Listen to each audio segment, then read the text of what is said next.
Part 1, Part 2, Part 3, and Part 4. Now look at Part 1. Part 1. First, you have some time to look at questions 1 to 5.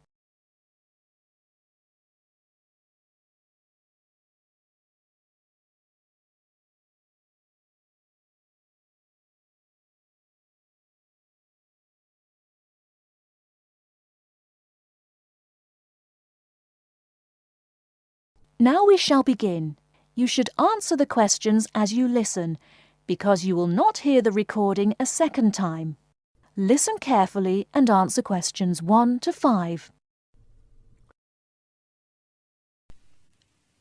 Kingsbury College, can I help you? Oh, hello. I'm ringing to find out about one of your courses.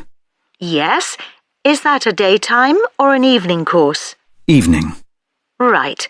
I'll just get a few details from you, if I may. Fine. Could I have your full name, first of all? It's Peter Wright. That's W-R-I-G-H-T. OK. And I don't need to know your exact age, but can you tell me which of these age groups you belong to? 18 to 25, 26 to 35, 36 to 45, or over 45? 18 to 25. Fine. And do you have a job, or are you a full-time student?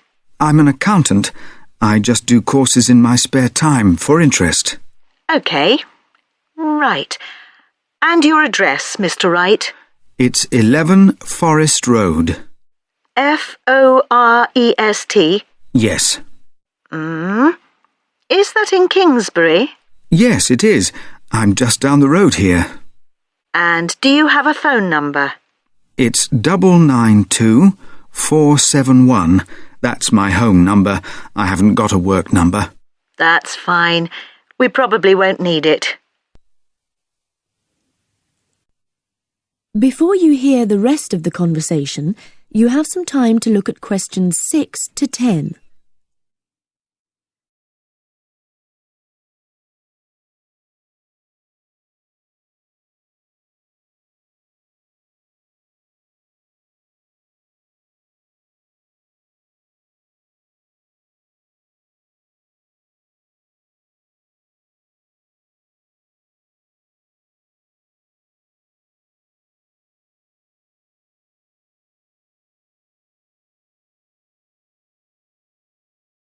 Now listen and answer questions 6 to 10. Now, you want to register for a course. Yes, cookery. Do you happen to know the exact title of the course? We've got Thai cookery on Wednesdays, or Mexican cookery on Fridays, or... Mexican. I'd like to do both, but I'm busy on Wednesdays. OK. Well, you can always do the other one next term, I suppose. Now, do you know when it begins? Is it the 26th of March? That's right. And it's £45 in total. That's including the ingredients. How would you like to pay? Card? Cash? Can I send a cheque? You can, yes, as long as it arrives at least 1 week before the start of the course. OK. And I'll just give you a reference number, if you could make a note of it and write it on the back. Yes? It's CZ943.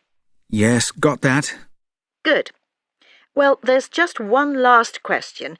Do you have any special requirements that I should make a note of?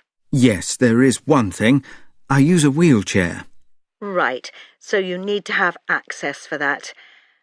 OK. Don't worry, your room is on the ground floor and I'll make sure there are no steps involved. We can always put a ramp in. Thanks. So, we look forward to seeing you on the 26th of March.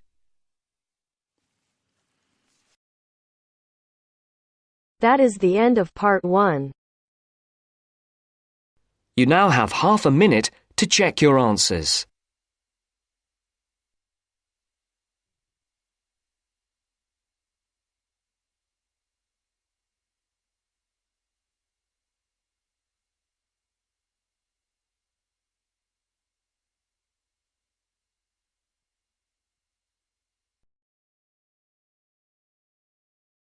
Now turns to Part 2.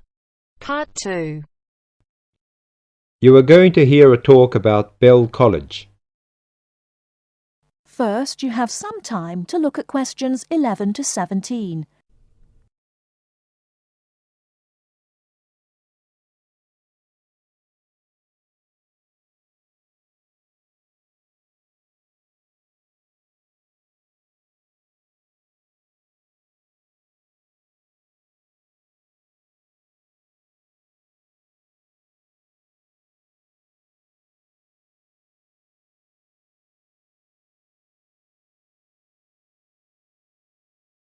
Now, listen carefully and answer questions 11 to 17. Welcome to Bell College. The aims of the college is to foster the growth of international understanding through the provision of a high-standard educational course. Second, the college is based in a residential setting for adult students from abroad. And last is to make a positive contribution to the development of teaching English as a foreign language. Bell College is one of a group of schools run by the Bell Educational Trust, a non-profit-making educational foundation. The college offers an attractive environment for study and leisure for students aged 18 or over. 160 students live in comfortable single and twin study bedrooms on the campus, and a further 70 or 80 with carefully selected local families. The excellent common room facilities in the college are matched by the extensive gardens and sports fields. Superb academic facilities, including a modern learning centre and library and sophisticated computer networks, are available for students' use in class hours and in the evenings and at weekends. A wide range of courses is offered in 3 areas: the main English programme, teacher training, and English for specific purposes. The teaching staff are highly qualified native speakers with wide experience of working in schools, colleges, and universities in many parts of the world. Living in an international community of 30 or more nationalities is an important part of the Bell College experience. Before you hear the rest of the talk, you have some time to look at questions 18 to 20.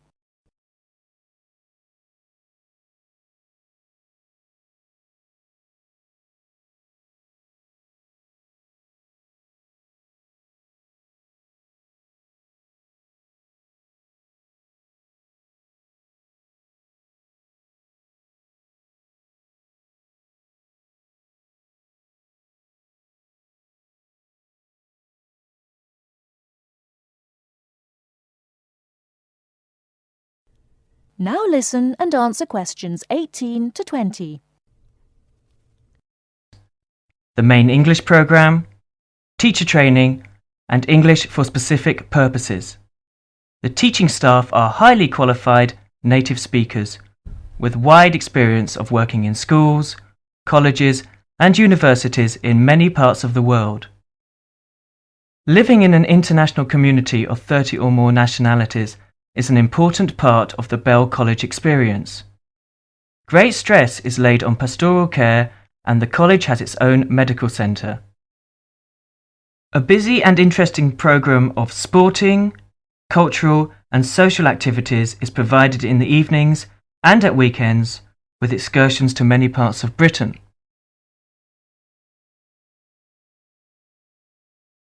That is the end of Part 2. You now have half a minute to check your answers.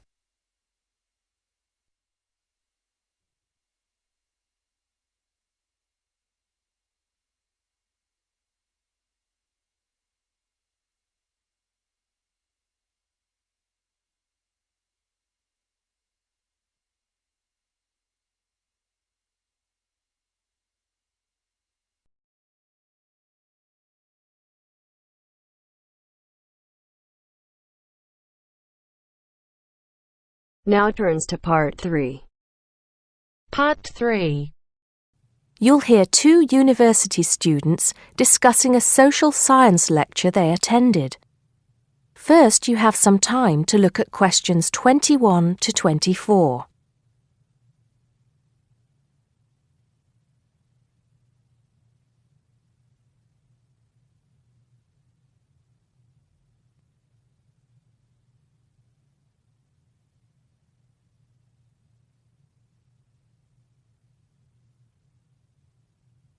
Now listen carefully and answer questions 21 to 24. Did you go to the first social science lecture yesterday? Yeah. Didn't you see me there? No, I was trying so hard to understand the lecturer. What didn't you understand? A lot of it, really. For example, he said we needed to study history as part of the course, but I didn't get why. You probably missed it. He said early on that we need to learn from our past mistakes. Right. But he also said we need to put ourselves in the place of our ancestors. Why is that? I think the point is that it's not enough to know how they lived and what they did. We need to know what they thought. I see. And I've written transferable skills in my notes next, but I have no idea what that means. If you study social science, you learn skills that you can use in a job. Oh, right. Is that all? Okay, but why is that? The point he made was that in studying social science, you use a flexible and adaptable approach to learning. Before you hear the rest of the conversation, you have some time to look at questions 25 to 30.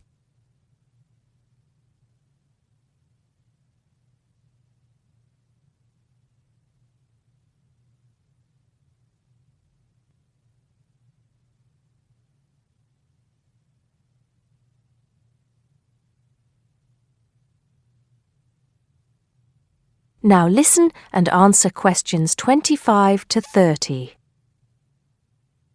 He also kept mentioning all the other subjects we will need to study as part of the course. I didn't write them all down, did you? Some of them. I think I can make sense of my notes. The first one was anthropology, which he said would cover prehistory and archaeology as well. Okay. Then there's economics. I wrote down that this was not meant to mean that we will spend all our time looking at economic theory, but more that we need to see how humans behave. That's good. I don't think I could handle economic theory. He said something about education too, didn't he? Yeah. He said we'll be looking at how cultural information is handed down from one generation to the next through teaching children.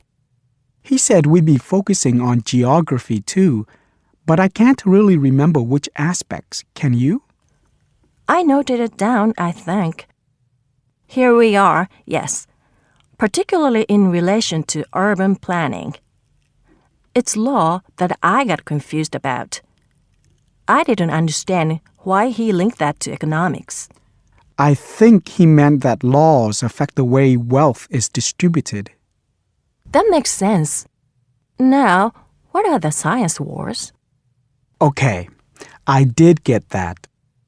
The science wars are about how social science collects information.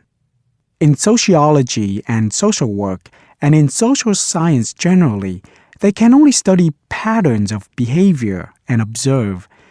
If you compare that to the way scientists work in physics or chemistry, it's very different because they use specific experiments that can be tested and which give concrete answers. Social studies is often accused of being unscientific. That's all. Okay. But it still looks like a good course, doesn't it? You don't have any regrets, do you? None at all. I'm looking forward to it.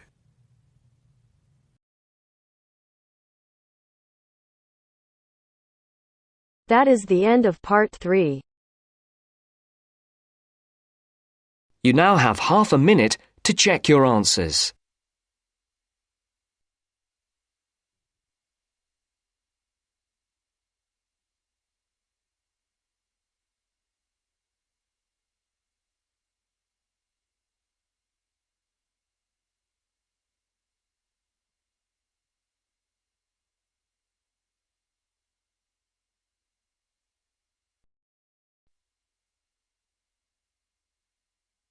Now turns to Part 4.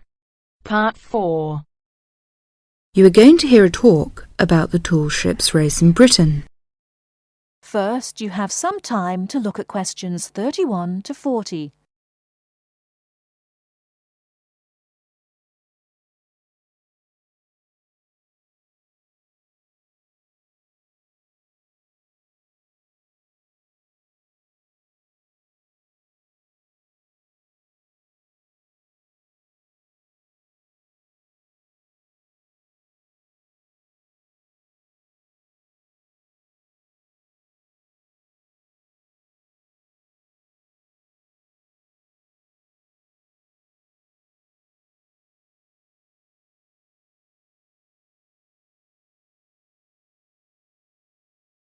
Now, listen carefully and answer questions 31 to 40.